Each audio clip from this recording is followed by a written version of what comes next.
اعوذ باللہ من الشیطان اللعین الرجیم بسم اللہ الرحمن الرحیم الحمد للہ رب العالمین وبہ نستعین وہو خیر ناصر ومعین الصلاة والسلام والتحیۃ والاکرام علی اشرف الانبیاء والمرسلین خاتم النبیین الذی بعثہ رحمة للعالمین سیدنا و نبینا و شفیعنا انشاء اللہ ابی القاسم المصطفیٰ محمد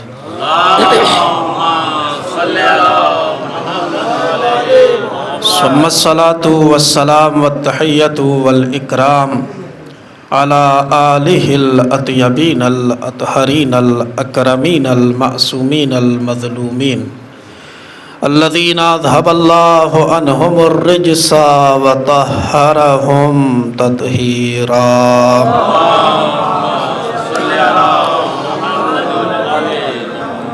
واللعنۃ الدائمۃ الابدیۃ الباقیہ علی اعدائہم الشاکین فیہم والمنحرفین عنہم اما بعد فقد قال رسول اللہ صلی اللہ علیہ وآلہ وسلم بسم اللہ الرحمن الرحیم من احب علیا بعثہ اللہ الیہ ملک الموت کما یبعثہ الی الانبیاء صلوات پڑھیے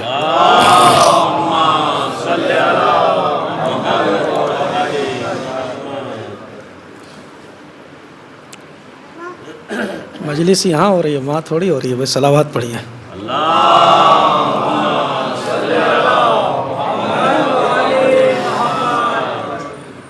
گزارش ہے ایک مرتبہ سورہ الحمد اور 3 مرتبہ سورہ اخلاص کی تلاوت فرما کر مرحومہ سیدہ انیسہ بنت عہد اللہ محمد حسین رضوی کی روح کو اصال فرما دیں۔ بسم اللہ الرحمن الرحیم ایاک نعبد و ایاک نستعین اهدنا الصراط المستقیم غیر المغضوب علیہم ولا الضالین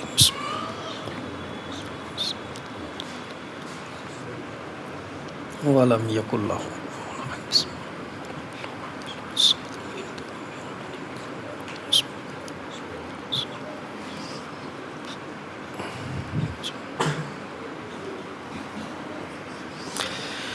مل جل کے بابا سے بلند صلوات پڑھیے۔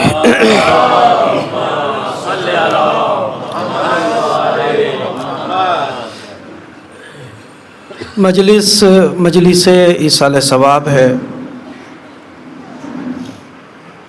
موت کے حوالے سے گفتگو ہے، اور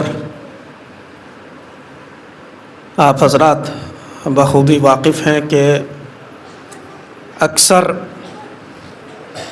مواقع پر میں خود یہ سوچتا ہوں کہ نئی تیاری کے ساتھ آپ کے سامنے آیا جائے، اس لیے کہ باتیں تو سب وہی ہوتی ہیں جو سنتے آ رہے ہیں اور سنتے رہیں گے، لیکن اگر اس 40 یا 50 منٹ کی گفتگو میں کوئی ایک بات بھی کسی کو نئی لگ جائے تو میں یہ سمجھتا ہوں کہ میری محنت سوارت ہو گئی، اور بلکہ میں ہر ممکن کوشش یہی رہتی ہے کہ جو اب تک نہ پڑھا گیا ہو، کم از کم میری زبان سے جو اب تک نہ پڑھا گیا ہو میں وہ پڑھوں۔ لہٰذا یہی سوچ کے آج ایک نئی گفتگو، اگرچہ اس موضوع سے متعلق کچھ باتیں پہلے کر چکا ہوں لیکن وہ دہراؤں گا نہیں، کچھ نئی باتیں ہوں گی، اتنے یہ ٹھیک کر رہے ہیں، اس کو صلوات پڑھ لیجیے۔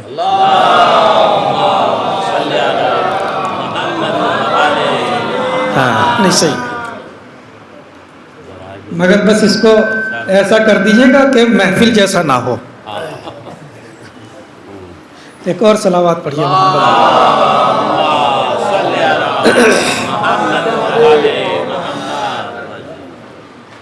چلیے خیر. عزیزوں،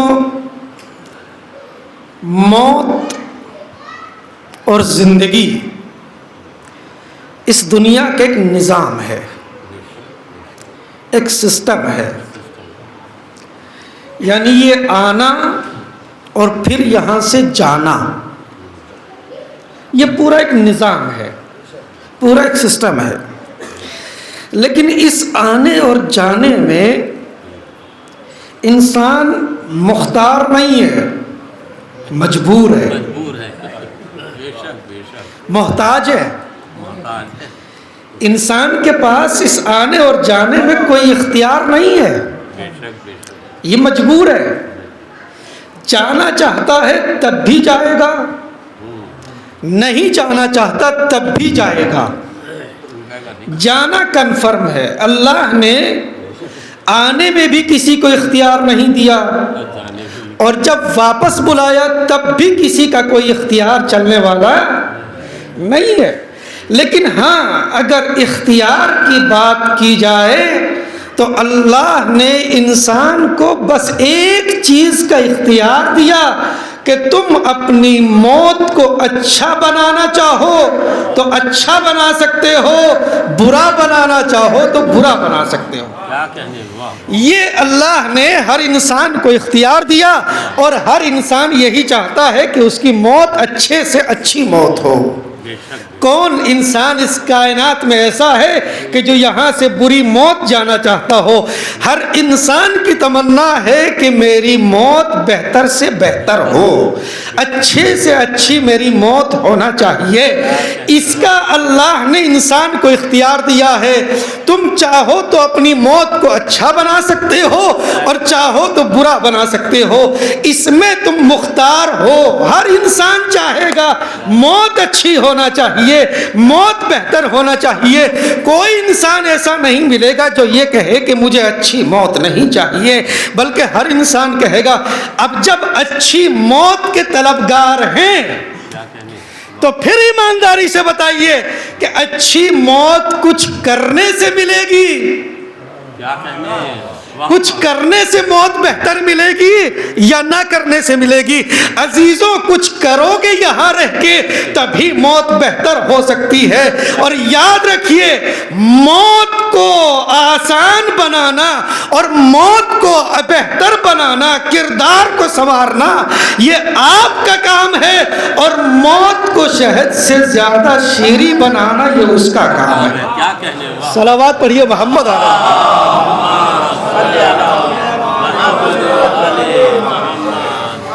یہاں رہ کے خود اپنی موت کو آسان بناؤ، بہتر بناؤ، کردار کو اچھا بناؤ، تاکہ تمہارے لیے موت شہد سے زیادہ شیریں ہو جائے. موت جب صاحب کردار سے ٹکراتی ہے، موت جب صاحب کردار سے ٹکراتی ہے، وہ تو مرتا نہیں، خود موت ہی مر جاتی ہے. لہذا کردار کو سنوارنا ہمارا کام ہے، اور موت کو شہد سے زیادہ شیریں بنانا اس کا کام. موت شیریں بنے گی کیسے؟ ملا جی، چینی سے نہیں بنے گی. ہاں جی نہیں، اگر بنتی ایسے بن جاتی اتنی آسانی سے تو پھر ہر کوئی بنا لیا کرتا. پھر بری موت والے ہوتے ہی کیوں دنیا میں؟ اس کے لیے نبی نے ایک نسخہ دیا. ہاں، حکمت بھی کرتے ہیں آپ کہ نہیں؟ نبی نے ایک نسخہ دیا اس کے لیے، اور وہ نسخہ یہ ہے، یہ جو حدیث ابھی تلاوت کی، من احب علیاً، کیا کہنے، یہ ہے وہ نسخہ. نبی نے فرمایا من احب علیاً یبعثہ اللہ الیہ ملک الموت کما یبعثہ الی الانبیاء. جو انسان اس دنیا میں رہ کے علی سے محبت کرتا ہے اللہ اس کے پاس ملک الموت کو اس شکل میں بھیجے گا جس میں انبیاء کے پاس بھیجتا ہے. جس شکل میں انبیاء کے پاس بھیجے گا اسی شکل میں اس مومن کے پاس بھیجے گا جو دل میں علی کی محبت لے کے چلا جائے. اب میں گفتگو کو آسان کروں، خلاصہ کر کے ایک جملہ کہوں گا ناصر صاحب، موت کو بہتر بنانے کے لیے دل میں محبت علی پیدا کرنا آپ کا کام ہے، ملک الموت کو موم بنانا اس کا کام ہے. صلوات پڑھیے محمد اور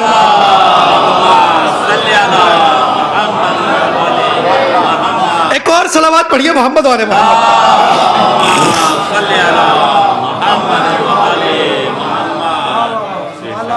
کیسی صورت میں آئے گا ملک الموت؟ محب علی کے سامنے،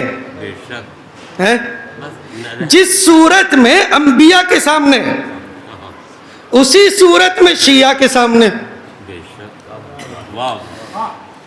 جس صورت میں انبیاء کے سامنے اسی شکل و صورت میں شیعہ کے سامنے. توجہ ہے آپ کی؟ اب سوال یہ ہے انبیاء کے سامنے جب ملک الموت جائے گا تو اچھی صورت میں جائے گا یا بری؟ اچھی میں جائے گا نا، ڈراؤنی شکل لے کے نہیں جائے گا، اچھی شکل و صورت میں جائے گا. اور نبی نے کہا جس شکل میں انبیاء کے پاس اسی شکل میں علی کے دوستوں کے پاس. اب جب انسان اچھی شکل والا ہوتا ہے تو چہرے پہ نہ چاہتے ہوئے بھی مسکراہٹ آ ہی جاتی ہے. جب ملک الموت اچھی شکل و صورت کے ساتھ پہنچا، مرنے والے نے ملک الموت کو دیکھا. اب کون بدبخت ایسا ہوگا جو کسی اچھی شکل والے کو دیکھے اور پھر وہاں جانے سے انکار کر دے؟ کسی اچھی شکل والے کو دیکھے اور پھر وہاں جانے سے انکار کر دے. یہی وجہ ہے عزیزوں، ایک جلاد ایک قیدی کو دار پہ لے کے جا رہا تھا اور گردن پر تلوار رکھی ہوئی تھی، مگر جیسے ہی تلوار گردن کے نزدیک ہوئی جلاد نے دیکھا قیدی مسکرا رہا ہے، ہنس رہا ہے. فوراً جلاد نے پوچھا تم علی والوں کو ہو کیا جاتا ہے؟ تمہاری پرابلم کیا ہے؟ تمہاری پریشانی کیا ہے؟ جتنی موت تم سے نزدیک ہوتی ہے اتنا تم ہنستے ہو، مسکراتے ہو، پریشان کیوں نہیں ہوتے؟ قیدی نے مسکرا کے کہا جلاد وجہ یہ ہے کہ ہمارے پاس موت بعد میں آتی ہے، مولا پہلے آ جاتے ہیں. صلوات بر محمد.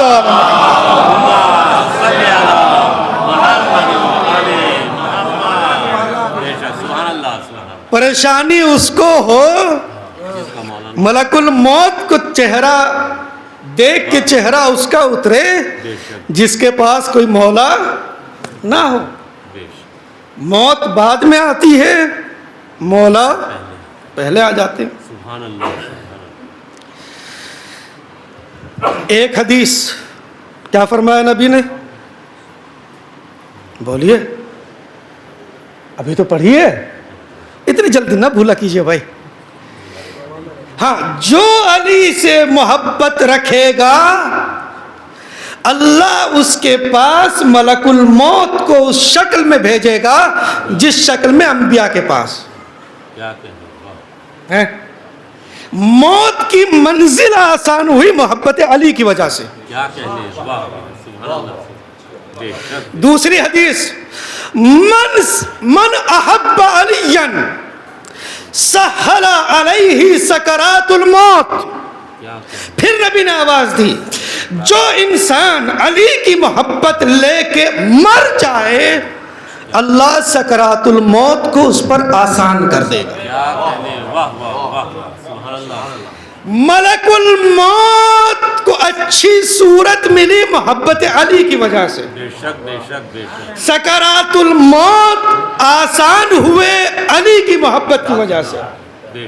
توجہ ہے. اب دوسری منزل آتی ہے ملک الموت آ گیا, سکرات الموت سے انسان نکل گیا, اب ایک منزل اور آتی ہے, اور وہ منزل ہے جب ہم, دیکھیں میں نے پہلے عرض کیا کہ یہ باتیں میں پہلے کر چکا ہوں, لیکن وہ نہیں دہراؤں گا جو پڑھ چکا ہوں, اس سے بے فکر رہیے. بالکل صلوات پڑھیے محمد والے.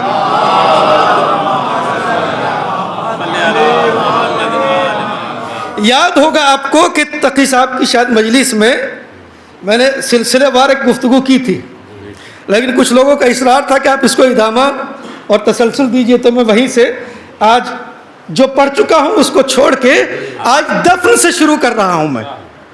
توجہ عزیزوں, موت کی منزل آسان ہوئی محبت علی کی بنیاد پر, سکرات الموت آسان ہوئے علی کی محبت کی بنیاد پر. اب اس کے بعد ایک منزل آتی ہے تلقین کی. ہاں جی, تلقین کی, ہاں بہت توجہ سننا جوانوں. اب منزل آتی ہے تلقین کی. کیا پڑھا جاتا ہے؟ اسما افہم, جی ہاں, اس سے آگے بولو جوانوں, اس سے آگے بات تمہارے مطلب کی ہے. اس سے آگے کیا ہے؟ اسما افہم یا فلاں ابن فلاں, اے فلاں کے بیٹے, اے فلاں کی بیٹی, سن اور سمجھ, سن اور سمجھ. خالی یہ نہیں ہے شریعت میں کہ باہر بیٹھ کے مولانا پڑھ دیں, سن لے اور سمجھ لے. کہنے پہلے اس کو ہلاؤ, توجہ عزیزوں, پہلے اس کو ہلاؤ.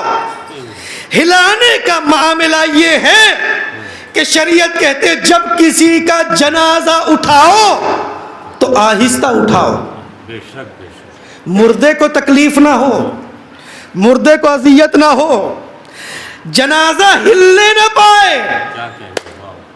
ایک طرف شریعت نے کہا ہلنے نہ پائے, دوسری طرف کا جب قبر میں لٹاؤ تو کہو ہلاؤ, ہلاؤ, اور ہلا کے کہو سن اور سمجھ, سن اور سمجھ, سن اور سمجھ. پروردگار وہاں منع کیا, یہاں کیوں ہلوا رہا ہے؟ کہا نہیں, ہلانا مقصود نہیں ہے, بلکہ مقصد ہے یہ جو کھڑے ہوئے ہیں نا, ان کو دکھانا کہ دیکھ لو آج تک جو قبر سے باہر تھا وہ جاہل تھا, اب جب وہ قبر میں گیا تو یہ سن بھی رہا ہے, سمجھ بھی رہا ہے, اور اللہ نے آج اس کا علم اتنا بڑھا دیا کہ جس کو کوئی حدیث بغیر ترجمے کے سمجھ میں نہیں آتی تھی, آج وہ قبر میں لیٹ کے عربی سمجھ رہا ہے. سلامات پڑھیے محمد والے محمد. ایک اور صلوات پڑھیے محمد والے محمد.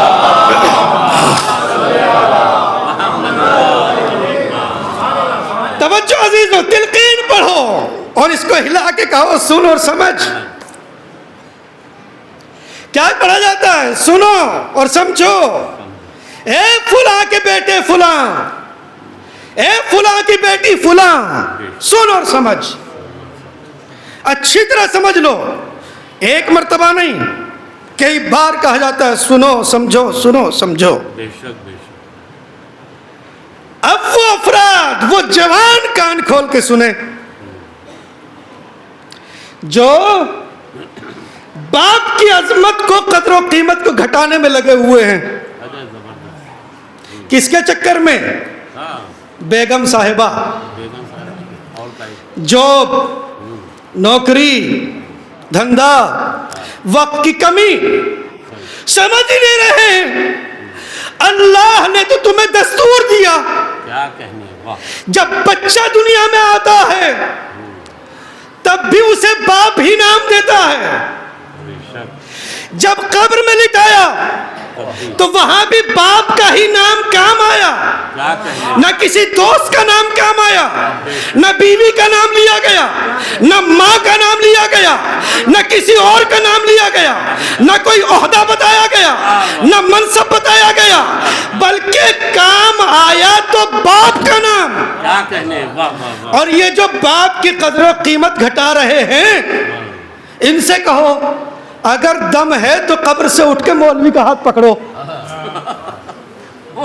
اور پکڑ کے کہو میرے ابا سے مجھے بڑی نفرت تھی، اس کا نام مت لو، میرے سسر صاحب کا نام لو. اچھا نہیں سفر لینا ہے کسی میں ہمت؟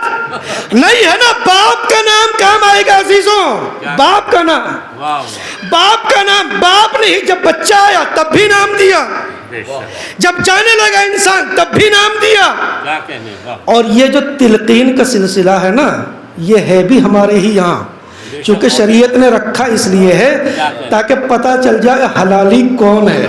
صلوات پڑھیے محمد والے محمد. صلی علی محمد علیہ. اب میں اس کو سجا کے سنوار کے ادب کے دائرے میں کہوں. ایک کسی نے خطیب سے کہا تھا، سمجھ رہے نا، کسی نے چونکہ تلقین صرف ہمارے یہاں ہے، کسی اور کے یہاں نہیں ہے. انہوں نے کسی خطیب سے کہا قبلہ یہ تلقین صرف آپ کے ہی یہاں کیوں ہے، ہمارے یہاں کیوں نہیں ہے؟ اس خطیب نے بڑا خوبصورت جواب دیا. اس نے کہا کہ تلقین انہی کی ہوتی ہے جن کا ابن فلاں مضبوط ہوتا ہے. صلوات پڑھیے محمد والے محمد پر، صلوات پڑھیے محمد والے محمد پر. بہترین جواب دیا، کیا کہنے واہ واہ. ایک اور صلوات پڑھیے محمد والے محمد.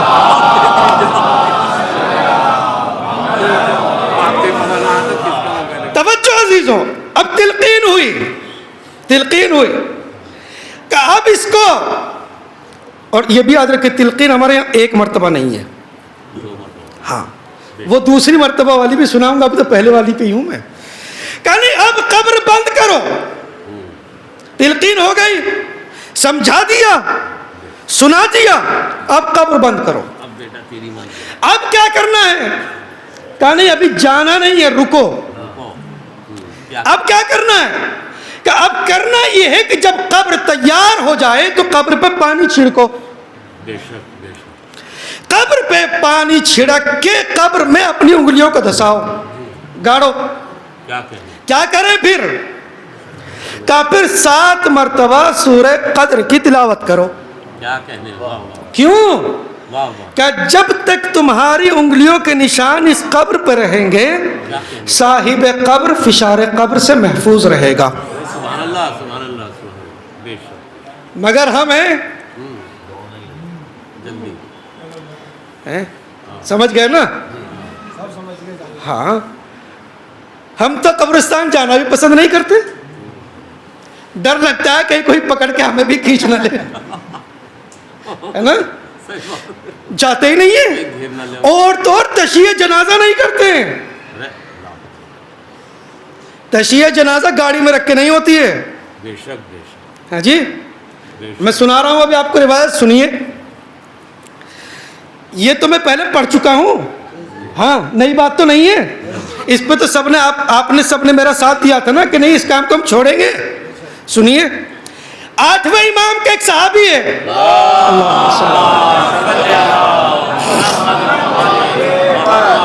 جناب موسیٰ بن یسار. موسیٰ بن یسار امام کا خاص صحابی. امام جب مدینے سے خراسان تشریف لا رہے ہیں، کیا تھا جی وہ آخری شہر آپ کا؟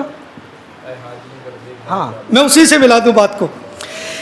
آ رہے مدینے سے خراسان، جیسے ہی ایران کی سرزمین پر وارد ہوئے، امام نے دیکھا کہ جنازہ جا رہا ہے. 8ویں امام نے جنازہ جا رہا ہے، لوگ جنازے کے پیچھے چل رہے ہیں. امام، روایت میں ہے کہ امام اپنی سواری سے پیادہ ہوئے، اترے اور اتر کے جنازے میں شریک ہوئے.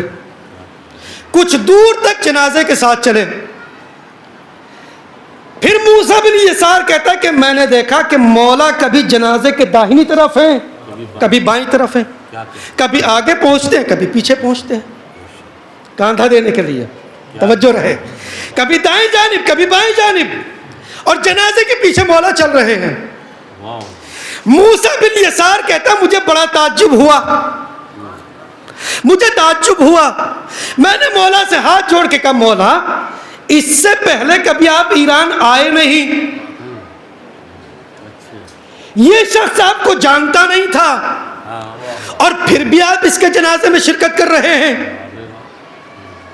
اور خالی شرکت نہیں، جب جنازہ قبرستان پہنچ گیا اور جنازے کو قبر میں لٹایا گیا تو موسیٰ بن یسار کہتے ہیں کہ مولا خود قبر میں اترے اور اتر کے اس مردے سے کہا ابشر بالجنہ، قبر میں سونے والے تجھے جنت مبارک ہو۔ سبحان اللہ سبحان اللہ، واہ واہ واہ واہ، جو امام کہتے ہیں۔ ہاں دیکھیے یہ ہوتا ہے بزرگوں کا فائدہ، آدھی مجلس تو نیچے سے ہو جاتی ہے۔ سبحان اللہ بے شک۔ جس کو امام کہہ دے، جس کو امام جنت کی بشارت دے دے، کیا کہنے، واہ واہ، وہ کوئی معمولی انسان رہا ہوگا، ضمانت مل گئی، تجھے جنت مبارک ہو۔ کیا کہنے۔ موسیٰ بن یسار کہتا میں نے ہاتھوں کو جوڑ کے کہا مولا آپ اس سے پہلے کبھی ایران آئے نہیں، آپ اس کو جانتے نہیں، یہ آپ کو نہیں جانتا۔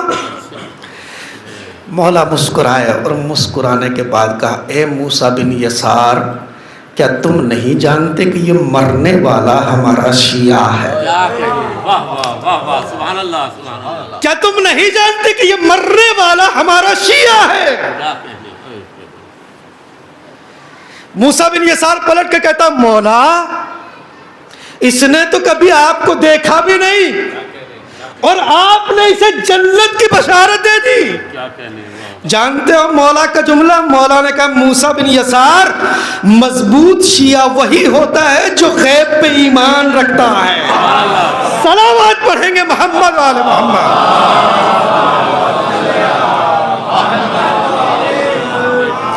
مضبوط شیعہ وہی ہوتا ہے جو غیب پر ایمان رکھتا ہے، نہیں دیکھا تو کیا ہوا؟ بے شک بے شک۔ مولا اتنا اہتمام کیوں؟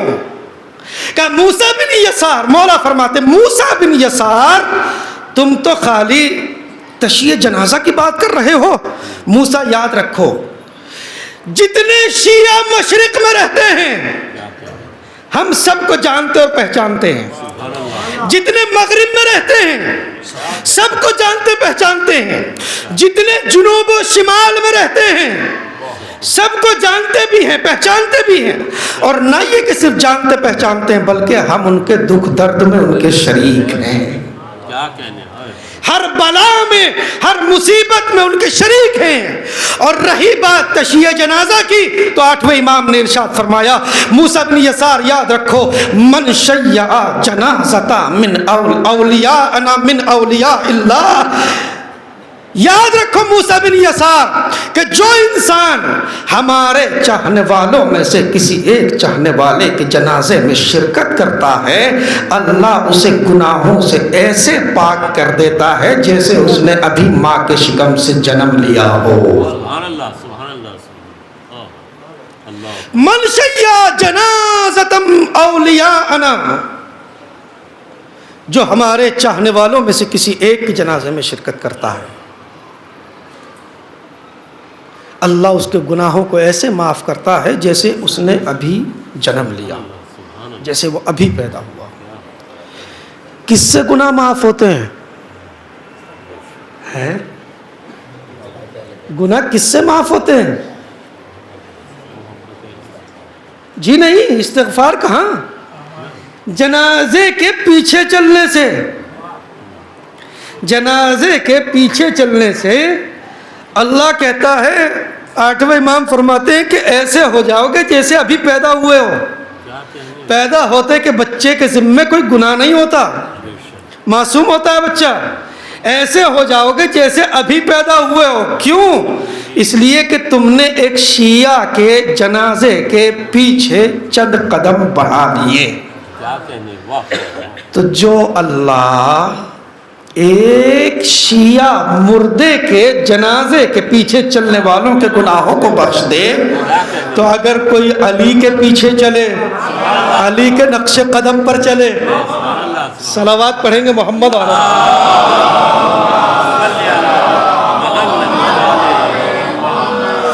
بات کیا تھی عزیزوں؟ نہیں، انگلیوں کو گڑاؤ، دھساؤ زمین میں اور 7 مرتبہ سورہ قدر کی تلاوت کرو. سورہ قدر کی تلاوت کیوں؟ کیا کہیں؟ بولیے، سنتے ہو نا مجلسیں؟ سورہ قدر کیوں؟ اس لیے کہ یہ آدھا سورہ شہزادی سے منسوب ہے اور آدھا سورہ وقت کے امام سے منسوب ہے. سبحان اللہ سبحان اللہ سبحان لہذا جب یہ سورہ پڑھا جائے گا اللہ. کیا کہیں؟ تو قبر میں یا فاطمہ کام آئیں گی یا فاطمہ کا بیٹا. کیا کہنے؟ کچھ کام آنے والا نہیں ہے. سبحان اللہ. یا خود فاطمہ کام آئیں گی یا فاطمہ کا بیٹا. توجہ عزیزوں، واہ. کہانی اب لٹا دیا ہے اس کو قبر میں، قبر بند ہو گئی ہے. اب دوبارہ پھر تلقین پڑھو. لوگ چلے جائیں، بے شک. اب پھر تلقین پڑھو. کیوں کیوں تلقین پڑھو؟ اب کہانی اب یہ جب قبر میں گیا سب چلے گئے، اب اس کو گھبراہٹ ہوگی، گھبراہٹ ہوگی. اب اس کو گھبراہٹ ہوگی. لہذا وہ نام کہ جو یہ زندگی میں لیا کرتا تھا، جن سے محبت کرتا تھا، اب پھر وہی نام اس کے سامنے دہرائے جائیں. کیا کہنے؟ واہ واہ. سب چلے گئے، اب یہ قبر میں بیچارہ تنہا، کوئی نہیں. قبر اندھیرا، نور کا کوئی کہیں سے کہیں تک بھی گزر نہیں. جب سب چلے گئے، قبر کی کیفیت یہ ہے کہ مردے کے پیروں کی طرف سے عذاب آنا چاہتا ہے، مگر جیسے ہی عذاب کو بڑھتے ہوئے دیکھا، فوراً ایک چیز درمیان میں حائل ہو گئی. کیا کہنے؟ واہ. وہ عذاب ادھر سے چلتا ہے، اس سے ٹکرا رہا ہے، مردے تک پہنچنے نہیں دے رہا ہے. عذاب گھوم کے سر کی طرف سے آیا، ایک نور سر کی طرف حائل ہو گیا. سبحان اللہ سبحان اللہ. واہ. دائیں جانب سے عذاب آیا، ایک نور دائیں جانب آیا. کیا کہنے؟ واہ. بائیں جانب نور، بائیں جانب توجہ رکھنا عزیزوں، احسان بھائی سر نہیں جھکاؤ. بائیں جانب جب عذاب مجبور و لاچار ہوتا ہے، ہر طرف سے نور راستہ روک لیتا ہے، تو چاہتا ہے کہ سینے سے وار کرے، مگر ایک نور سینے کی طرف سے ظاہر ہوتا ہے.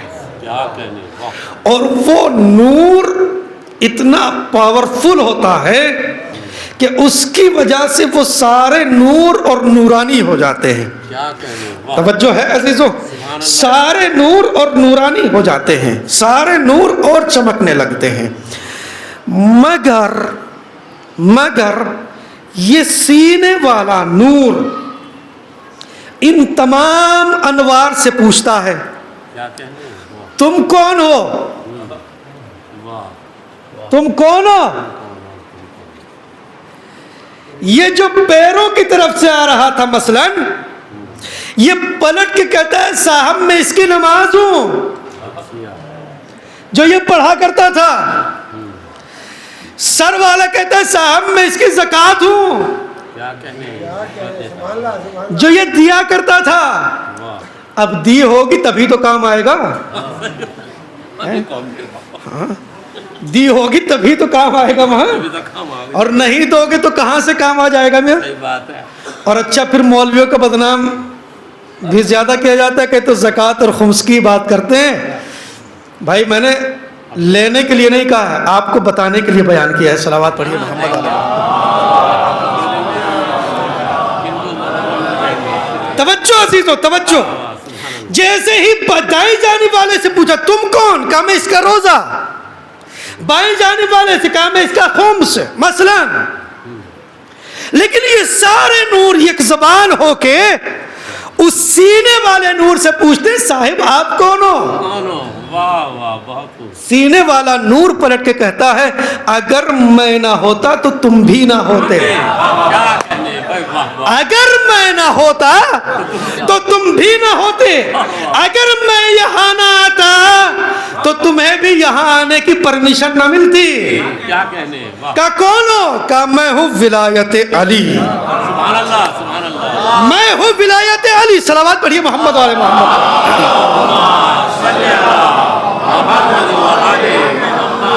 کتنی دیر ہو گئی احسان بھائی؟ 34۔ ہاں ابھی تو ٹائم ہے۔ میں ہوں ولایت اہل بیت، میں ہوں تو اس کی نماز کافی ہے، میری وجہ سے روزہ قبول ہے، کیا کہنے، میری وجہ سے حج قبول ہے، میری وجہ سے خمس و زکوٰۃ قبول ہے، کیا کہنے، میں ہوں تو نماز بھی فائدہ پہنچائے گی، میں ہوں تو زکوٰۃ فائدہ پہنچائے گی، میں ہوں تو خمس و زکوٰۃ فائدہ پہنچائے گا، اگر میں نہیں تو کسی کا کوئی فائدہ نہیں۔ پھر ایک حدیث سناتا ہوں، اصول کافی میں شیخ یعقوب کلینی نے محمد بن مسلم ثقفی سے روایت کی ہے۔ محمد بن مسلم ثقفی ایک سال حج کے لیے آئے مکہ، دیکھا مکے کے ایک محلے میں ایک شخص رو رو کے گڑ گڑا کے سورہ نبا کی تلاوت کر رہا ہے، اما یتساءلون عن النبأ العظیم۔ متاثر ہوئے، کتنی اچھی آواز ہے، کتنے اچھے طریقے سے قرات کر رہا ہے، بڑی دلچسپ قرات ہے، متوجہ ہوئے، آواز سے بڑے متاثر ہوئے۔ کسی سے پوچھا یہ کون ہے؟ کسی نے تعارف کرایا کہ یہ شخص وہ ہے کہ جو 40 سال سے اسی مقام پہ کھڑا رہ کے اللہ کی عبادت کر رہا ہے۔ جی 40 سال سے عبادت کر رہا ہے۔ کتنے سال سے؟ 40 سال سے اللہ کی عبادت کر رہا ہے۔ محمد بن مسلم ثقفی متاثر ہوئے، اتنا بڑا عابد، اتنا بڑا زاہد، اتنا بڑا متقی انسان ایک مقام پہ کھڑا ہو کے 40 سال سے عبادت کر رہا ہے۔ ان صاحب سے کہا کہ ذرا ان کو مجھ سے بھی ملواؤ۔ اس شخص نے کہا محمد بن مسلم یہ کسی سے ملتا نہیں ہے۔ کہا کیوں؟ کہا اس کا کہنا یہ ہے کہ جتنی دیر میں کسی سے ملنے میں لگاؤں گا اتنی دیر میری عبادت کم ہوگی نا، لہٰذا میں تو عبادت کروں گا۔ کتنا بڑا انسان ہے۔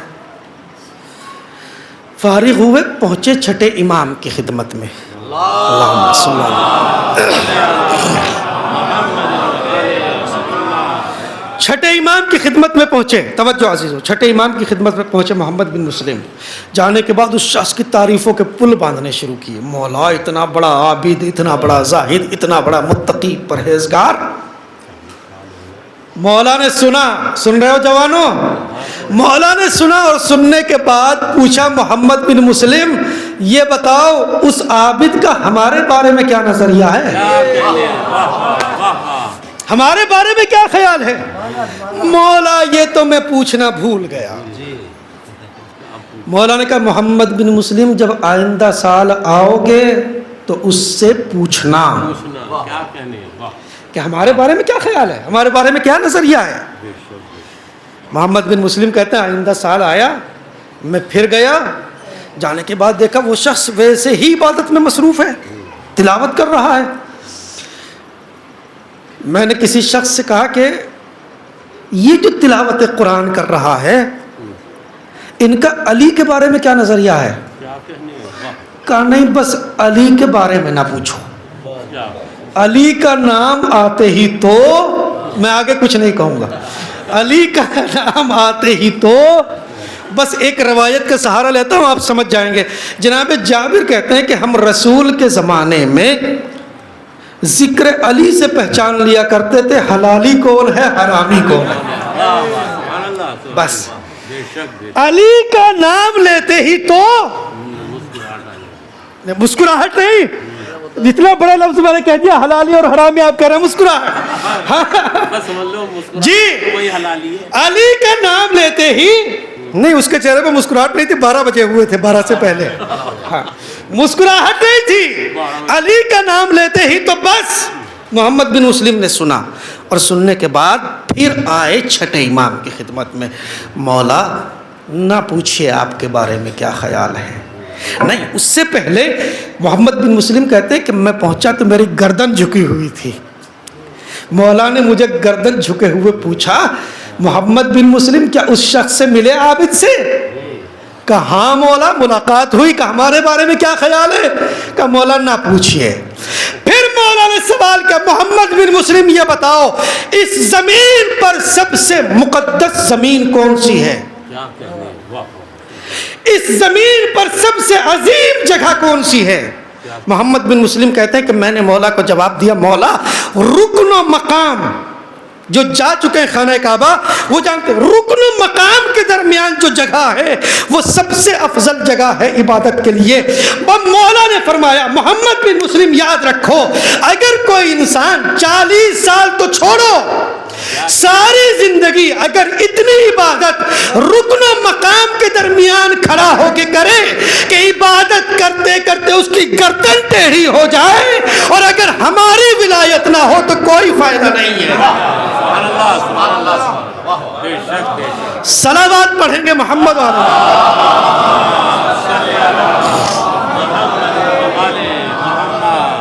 کیا کہنے، واہ اگر ہماری ولایت نہیں تو کوئی فائدہ نہیں. بے شک. نہ نماز کوئی فائدہ پہنچانے والی ہے نہ روزہ کوئی فائدہ پہنچانے والا ہے. اسی لیے میں اکثر کہا کرتا ہوں جو زیارت رجبیہ ہے اس میں جملہ ہے السلام علیک یا میزان الاعمال. اے اعمال کی میزان آپ پر ہمارا سلام ہو. میزان ترازو، میزان ترازو کو کہتے ہیں جی، لیکن اعمال کی میزان کیا ہے؟ محبت اہل بیت، ولایت اہل بیت. نمازیں پرکھی جائیں گی علی کی محبت پر، روزے تولے جائیں گے علی کی محبت پر، حج و زکوٰۃ خمس و جہاد سب پرکھے جائیں گے ولایت اہل بیت پر. اگر ولایت ہے تو سب قبول ہے اور اگر ولایت نہیں تو کوئی عمل قابل قبول نہیں. لیکن پھر کہہ دوں قبول اس کی ہوں گی جو پڑھے گا. جنت سستی نہیں ہے. کبھی کوئی یہ اندازہ لگا لے کہ نہیں بس جب ولایت اتنی بڑی چیز ہے تو بس ولایت ہی پکڑ لو، نماز روزہ چھوڑ دو یہ تو مولویوں کا کام ہے بس. نہیں نہیں نہیں، اس لیے کہ چاہنے والے اس کے ہو جس نے ہزار ہزار رکعتیں ایک رات میں پڑھی ہیں.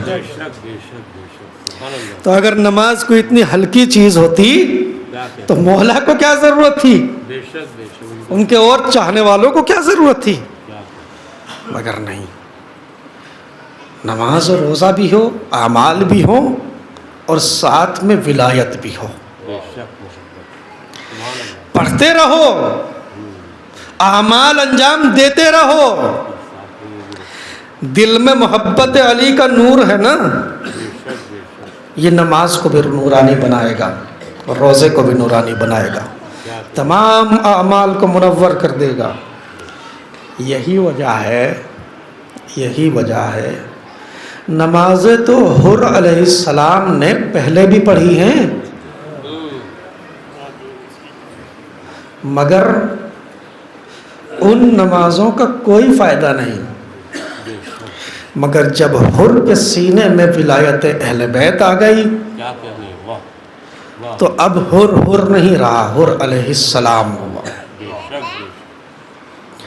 اور جس کو پھر بات وہی ہے جس کو امام معصوم سند دے دے، حر جاؤ تم دنیا میں بھی آزاد ہو آخرت میں بھی آزاد ہو. جی یہ کیا تھا؟ یہ ولایت کا ہی کرشمہ تھا، محبت اہل بیت کی ہی وجہ تھی. عزیزوں اعمال میں کوتاہی نہ کرنا، اس لیے کہ اعمال کا درس کربلا والوں کو کربلا سے ملا ہے۔ بے شک بے شک۔ شب عاشور امام کے خیموں سے تسبیح و تحلیل اور تلاوت قرآن کی آوازیں ایسے آ رہی تھیں جیسے مکھیوں کے بن بنانے کی آوازیں آتی ہیں، ہر طرف سے جدھر بھی دیکھو کوئی تسبیح و تحلیل میں مشغول ہے، کوئی نمازیں پڑھ رہا ہے، کوئی تلاوت قرآن میں مشغول ہے۔ ایسے موقع پہ جہاں انسان کا ذہن کام کرنا چھوڑ دے مگر وہاں خدا کو یاد کیا جا رہا ہے، اپنے آپ کو ذکر و عبادت میں مصروف رکھا جا رہا ہے۔ عزیزوں، بڑی سخت منزل تھی، مگر یہ خالی ایک نمونہ نہیں ہے، اس طریقے کا ہزار نمونے معصومین کی زندگی میں ہیں۔ مرثیہ میں چونکہ جناب سیدہ کا ذکر تھا نا، تو ایک نمونہ سیدہ کی زندگی سے بھی بیان کر دوں۔ جناب سیدہ تسبیح و تحلیل اور عبادت اتنی زیادہ کہ پہلی رات شادی کی گزری، رسول نے پوچھا کیفا وجدت فاطمہ یا علی، علی تم نے فاطمہ کو کیسا پایا؟ فرمایا نعم العون علی طاعت اللہ، اللہ کے رسول میں نے فاطمہ کو اپنی عبادت میں بہترین مددگار پایا۔ عبادت اتنی عظیم شے ہے، مگر ہاں